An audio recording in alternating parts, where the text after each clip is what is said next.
to see, a lot to do.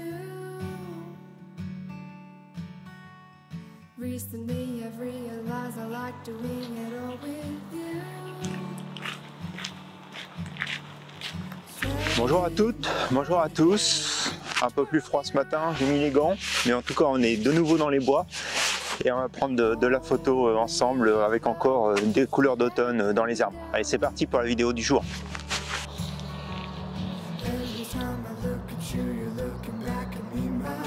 Je suis passé tout à l'heure juste ici, j'ai repéré cet arbre là-bas dans le fond avec ses couleurs jaunes et vertes.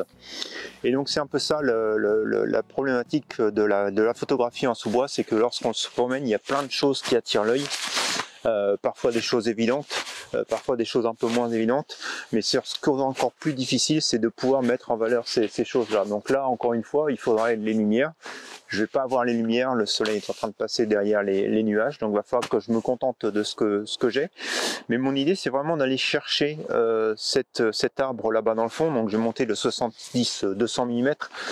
Et après, c'est de se poser la question, qu'est-ce qui m'a attiré? Et ce qui m'a attiré, justement, c'est ces petits patchs de couleurs. On croirait presque une peinture impressionniste, où on a des petits patchs de jaune et de vert. Donc ça, c'est intéressant. Et puis bon, malgré tout, ce que j'aime aussi, c'est de garder un peu sur le côté, donc cette partie verte de contraste, cette partie finalement sans ces couleurs jaune et verte. Donc voilà, c'est ce que je vais faire avec de l'autre côté donc les arbres qui sont rectilignes. Donc mon idée, c'est probablement quelque chose de cadré en carré au final, qui va faire le tour de cet arbre là avec tout un détour de vert. Donc voilà l'image telle qu'elle est. Donc vous voyez ici, donc là je suis en 9e, donc beaucoup trop de choses sur la droite, mais je crois que globalement je vais probablement cadrer comme ceci. Alors hop, je vais retarder un petit peu, alors forcément après sur la photo ça sera différent, mais c'est juste pour vous montrer ici. Je vais recadrer un tout petit peu comme ça. Hop, j'essaye de chercher mon centre, voilà, tac. Donc au niveau du cadrage, donc je vais essayer de me caler sur la gauche de l'image. Hop, pas trop ici, vous voyez, tac. On va faire quelque chose comme ça, et puis donc je vais cadrer quelque chose de carré au 4/5e autour de cet arbre là. Donc ça c'est ma composition. Donc après il va falloir que je regarde un peu sur tous les bords s'il n'y a pas des choses qui gênent. À mon avis il va y avoir des choses qui gênent parce qu'il y a quand même pas mal d'obstacles sur le milieu. Je voudrais vraiment éviter d'avoir trop à zoomer sur l'arbre, c'est-à-dire de trop faire ça. Mais je vais peut-être être obligé après pour supprimer justement toutes les choses qu'il peut y avoir sur le bas de l'image, et probablement que ça va finir par un cadrage comme ça si je vois que mes bords ne sont pas nets. Mais voilà, donc forcément pour regarder les bords je vais mettre mes lunettes, donc je vais couper la vidéo pour faire le cadrage définitif. Mais je dirais que voilà à peu près mon image. Et puis il va falloir que je fasse plusieurs essais, donc les essais un petit peu plus larges, les essais un petit peu plus serrés. Et puis après je vais avoir tout un paquet d'images que je vais pouvoir travailler sur l'ordinateur, sélectionner, et puis regarder celle qui me plaît le mieux. Et probablement qu'elle sera pas parfaite, mais je vais apprendre de toutes ces choses là que j'aurais pu mettre en place avec toutes les compositions que je vais avoir fait ici sur le terrain. Allez, je prends plusieurs images, je vous les mets toutes à l'écran. Et puis je vous laisse regarder l'image que j'ai décidé de développer avec. Allez, c'est parti!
Alors voilà, j'ai un peu quitté les bois, je suis dans une clairière comme vous pouvez le voir. Alors cette clairière vous la connaissez, hein, puisque c'est cette clairière où je suis venu faire des photos plusieurs fois des lupins, donc au niveau du mois d'avril-mai. Donc comme vous pouvez le voir là, plus de lupins à l'horizon, mais en tout cas c'est dans cette clairière là. Et donc cet arbre là-bas dans le fond, j'ai essayé aussi de le photographier, si vous vous rappelez, mais j'étais dans l'autre sens, c'est-à-dire que je regardais de gauche à droite par rapport ici au cadre, pour le cadrer dans ce sens-là avec les arbres en arrière-plan et avec la lumière. Mais de ce sens-là, il est super intéressant. Et puis derrière, il y a un autre bosquet d'arbres avec ces couleurs un peu jaunes dedans que je trouve super intéressante. Et puis sur sa gauche, un arbre qui lui n'est pas du tout encore en train de passer en couleur automnale. Donc du coup je trouve ça plutôt sympathique. Et donc par rapport au sujet d'aujourd'hui, je vous disais, il faut faire beaucoup d'images en photo de forêt parce qu'il y a énormément de choses qui se passent autour, il y a énormément de choses qu'on peut rater, et donc chaque composition va donner des effets différents. Donc là, quand je regarde avec l'objectif, donc encore une fois je suis monté au 200 mm parce que ce que je veux c'est qu'avec la pente sur le premier plan soit le plus flou possible. Donc je vais descendre avec un diaphragme de 2.8 si je peux. Et puis ce que je veux donc c'est avoir l'arbre au milieu forcément net, lui. Et après vous voyez, je sais pas si ça se voit bien d'ici, je vais filmer pour vous montrer. Donc excusez-moi, ça va probablement bouger un petit peu puisque je suis en train de filmer donc à main levée. Mais vous voyez au niveau des cadrages, donc je peux avoir un cadrage comme celui-ci où je vais centrer l'arbre au milieu. Je peux avoir un autre cadrage ici où je mets l'arbre donc qui m'intéresse avec les couleurs, avec de l'autre côté un arbre qui lui est complètement sans feuilles, et puis les arbres avec cette mousse ou je ne sais quoi à l'intérieur derrière qui est pas mal. Ou alors je me contente simplement de fixer celui-ci comme ceci. Je vois que là ça me plaît beaucoup moins comme image, mais ça peut être aussi quelque chose d'intéressant. Donc là forcément je serai plus sur probablement après un cadrage final carré. Donc voilà, plein de possibilités. Et très honnêtement ici, même si j'ai certaines préférences, je ne sais pas encore où ça va aller, donc je vais prendre plusieurs images. On a aussi la possibilité de se bouger d'un côté ou de l'autre. Bon, ici j'ai pas vraiment besoin, j'aurais même tendance à dire que je vais plus aller par ici pour vraiment ouvrir entre les deux arbres. Donc je vais prendre les images, je vous les mets tous à l'écran, et puis dites-moi celle que vous préférez sur toutes ces images. Allez, c'est parti.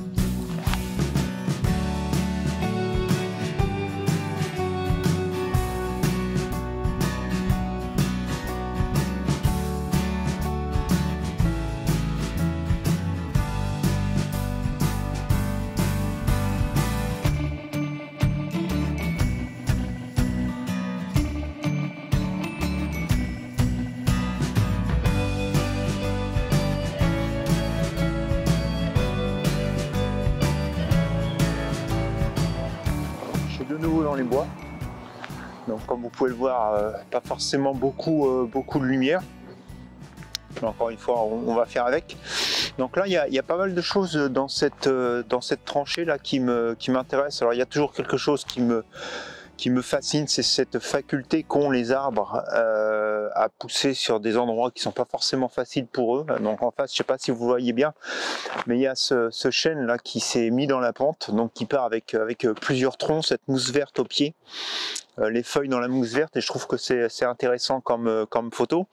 Donc là en fait j'ai plusieurs possibilités. Je peux la prendre aussi bien d'ici, mon image. Donc si je la prends d'ici, je vais vous montrer ce que ça donne en vidéo. Ça donne quelque chose comme ceci. Alors là c'est pareil au niveau du cadrage, je pense que je vais partir sur probablement me mettre un petit peu plus comme ça sur la droite et quelque chose de forme carrée. Mais vous voyez en haut à gauche, j'ai l'arbre qui me gêne. Donc ça c'est un peu embêtant parce que même si je me mettais complètement par là et que je cadre en carré, je pense qu'il va m'embêter. Et cet arbre couché sur cette branche cassée sur le bas, à l'inverse, elle va du coup devenir un élément gênant, vous voyez, sur le bord de l'image. Donc du coup ici c'est pas forcément la meilleure position. Donc je vais me déplacer probablement plus par ici pour pouvoir faire abstraction. Alors j'espère que vous me voyez encore un petit peu au travers des arbres. Mais donc je vais me déplacer par ici Et là, vous voyez, je vais pouvoir faire abstraction. Donc il va falloir que je me baisse probablement un peu parce que j'ai une branche sur le dessus, mais en me mettant ici, voilà, je vais pouvoir enfin faire abstraction du côté. Alors en fait, ce qui va se passer, c'est que je vais même complètement changer mon cadrage. Je vais me mettre cette fois-ci sur du portrait pour mettre un petit peu plus en valeur donc l'arbre. Je vais intégrer de la fougère et donc après il va falloir que je cadre en supprimant le ciel sur le haut et un petit peu des fougères sur le bas pour arriver juste au niveau, on va dire, de la branche qui est cassée. Donc voilà. Au niveau du cadrage, alors du coup au niveau du réglage, ça va donner quoi? Donc là, vous voyez sur cette position-là, donc je vais me trouver quelque part je suis à une dizaine de mètres de l'arbre. J'ai quand même une certaine profondeur de champ entre le bas et le haut, et j'ai vraiment envie cette fois-ci, contrairement à tout à l'heure où je voulais que le premier plan soit un peu flou, j'ai besoin quand même de netteté sur le premier plan, de netteté sur l'arbre. Donc du coup, je vais choisir un diaphragme de F10. Et puis donc après, je vais avoir la vitesse que je vais avoir. Donc je vais essayer de me mettre à main levée si je peux. Donc je vais essayer d'aller attraper une vitesse du 1/50e, 1/60e. On regardera ce que ça donne au niveau de la sensibilité. Si ça me fait monter trop haut en sensibilité, dans ce cas-là, je me mettrai sur le pied. Mais voilà en fait pour ce qui est du réglage. Et puis je vais faire des essais aussi là cette fois-ci à différents diaphragmes. Maintenant que j'ai trouvé à quel endroit je vais prendre ma photo, je vais faire différents diaphragmes justement pour la raison que je vous expliquais. Est-ce que j'ai vraiment besoin de netteté sur toute la longueur de ma photo du haut en bas, ou est-ce que je vais pouvoir me contenter d'avoir simplement de la netteté sur mon arbre et puis un léger flou sur le bas qui va m'emmener sur la hauteur de la photo. Donc ça c'est les essais que je vais faire.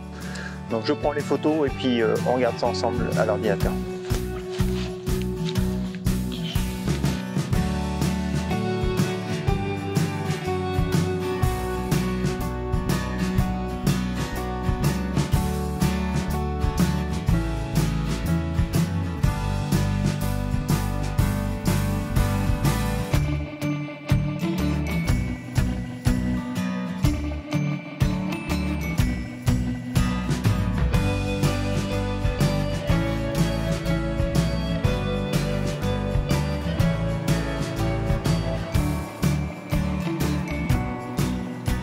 Donc voilà, j'étais juste quelques pas derrière pour photographier le chêne, et donc dans cette tranchée, cette cavée, je ne sais pas comment on l'appelle, j'ai été intéressé par cet arbre qui est couché, et puis avec tous les autres autour. Donc il y en a un qui se fait petit à petit entre guillemets manger par le lièvre, et puis donc on a les autres qui viennent un peu l'entourer, et puis on a une super perspective je trouve avec finalement les arbres qui s'enfoncent vers le fond avec beaucoup plus de lumière. Donc naturellement ça va nous emmener l'œil aussi vers le fond de l'image. Et puis donc quelques feuilles ici de cet arbre, c'est un aulne je pense. Non, c'est bien un chêne, c'est un petit chêne aussi sur le côté qui revient dans l'image. Et donc comme je vous disais, c'est ça qui est frustrant en photographie de sous-bois, c'est qu'il y a énormément d'éléments qui gênent. Alors quand on est dans un espace ouvert, c'est assez facile finalement de faire abstraction de certains éléments en se déplaçant légèrement. Lorsqu'on est en sous-bois, ça devient très vite compliqué. J'ai envie d'avoir une perspective sur l'arbre, donc je voulais être haut, mais plus j'étais haut, je ne sais pas si vous le voyez bien ici, mais là j'ai ces feuilles qui viennent un peu couper le pin ici, ou du moins couper le pin, qui viennent sur le tronc du pin, donc j'aime pas trop. J'avais aussi, quand j'étais un peu plus loin, les branches qui sont juste là au-dessus qui me gênaient. Bref, c'est toujours compliqué, donc on doit faire des compromis. Donc j'ai fait le compromis finalement de passer sur une position haute comme celle-ci à une position un petit peu plus basse. Ici je trouvais qu'on avait une plongée qui était un petit peu plus intéressante, donc là je vais compenser malgré tout sur le pied. Donc ce que je vais faire, c'est que je vais remonter légèrement mon pied, et puis je vais avoir un cadrage relativement plus plongeant pour prendre l'image. Donc voici l'image telle que je la vois. Donc je vais légèrement me mettre plus comme ceci pour filmer. pour filmer, pour photographier. Donc je vais rezoomer un tout petit peu plus. Voilà, et comme ça je peux faire abstraction. Donc vous l'avez vu tout en haut, si vous regardez en haut à droite, donc il y avait les feuilles qui venaient, donc du coup en me mettant ici je peux enfin faire abstraction. On voit toujours mon arbre dans le fond, et donc là il va falloir que je fasse un compromis. Alors je suis au 16/9, hein, vous savez bien, donc probablement que je vais ragrandir un tout petit peu pour que les arbres sur le côté respirent, et puis donc avoir les fougères au premier plan, un petit peu moins d'arbres, un petit peu moins de ciel je veux dire. Donc probablement quelque chose dans ce sens-là. Tac.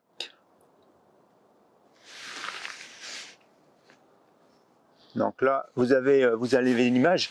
Et donc là, vous le voyez bien. Hop, j'essaie de vous regarder sans me casser la figure. Donc vous voyez bien donc sur l'image. Donc comme je me suis baissé, on a les fougères au premier plan qui peuvent être un élément intéressant. Et donc là, la question va se poser, est-ce que je prends tout simplement donc une photo avec un diaphragme, on va dire relativement fermé, style du F13, avec une mise au point sur le premier pin qui est ici, et puis donc qui nous emmène dans la photo quasiment nette jusqu'à l'infini, ou est-ce que je fais du focus stack, donc avec une première image ici sur les fougères en premier plan, et puis ainsi de suite pour aller jusqu'au plan final. Donc voilà, tout simplement ce que je vais faire, c'est que je vais sélectionner mon diaphragme de F13, et puis je vais prendre toutes mes photos en focus stack, avec une bien sûr au milieu sur le pin, et puis je vais regarder si celle-ci me plaît ou si vraiment je les assemble tous dans le focus stack. Donc là au niveau des réglages, je vais me mettre, du coup je suis sur le pied, hein, donc je vais probablement essayer de mettre sur une sensibilité à ISO 64 comme d'hab. Je vois pas spécialement je vois pas de vent là, je suis plutôt dans un endroit encaissé, donc je vais rester ici avec ma sensibilité à ISO 64.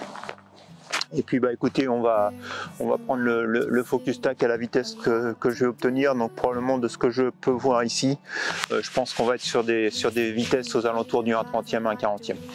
Allez, c'est parti, on se met en place pour les images.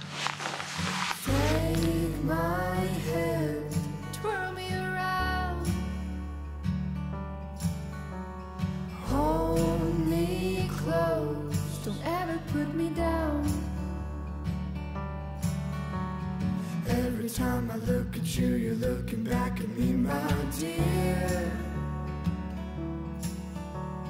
When you are around, everything seems crystal clear. I've been dreaming of this moment, hoping for something real, for something. Écoutez, on va terminer ici la vidéo d'aujourd'hui avec ce petit clin d'œil du soleil qui est en train de changer complètement ma scène. Donc vous allez voir, j'ai pris l'image justement avec ce rayon de soleil qui vient éclairer le pin. Mais on en finit là pour cette série de vidéos en sous-bois. Alors peut-être que la semaine prochaine on va encore se retrouver dans les bois, mais sur ces 3 vidéos, ce que je voulais vous montrer, c'est vraiment l'importance lorsqu'on fait de la photo en forêt, de bouger, d'étudier la lumière, et puis aussi de jouer avec son diaphragme. Et avec ces 3 éléments là, c'est ce qui va vous permettre de faire des compositions qui vont être intéressantes. Après il faut encore trouver le sujet, donc rappelez-vous que le sujet vous raconte une histoire. Bon, la semaine dernière j'avais un sujet qui me racontait une histoire, malheureusement j'ai pas su le mettre en valeur, donc ça arrive aussi. Et ce qui est important justement après coup, c'est d'avoir pris beaucoup d'images, d'analyser toutes ces images, et une fois que vous avez analysé ces images, et de corriger petit à petit vos erreurs, parce que c'est des erreurs qu'on apprend et qu'on progresse. Donc voilà, écoutez, j'espère que la vidéo d'aujourd'hui vous aura plu. Si c'est le cas, un petit pouce en l'air. N'hésitez pas à partager, à commenter. Donc comme d'habitude, vous retrouvez sur mon site internet les photos du jour, donc uniquement celles que j'ai sélectionnées, travaillées et qui me plaisaient. Mais n'hésitez pas aussi à me faire votre retour sur les autres photos que vous avez pu voir sous différents angles, avec différents diaphragmes dans cette vidéo. Je vous souhaite à tous un bon dimanche, une bonne semaine, et puis je vous dis à la semaine prochaine pour de nouvelles expériences photographiques. Allez, bonne semaine à vous, au revoir.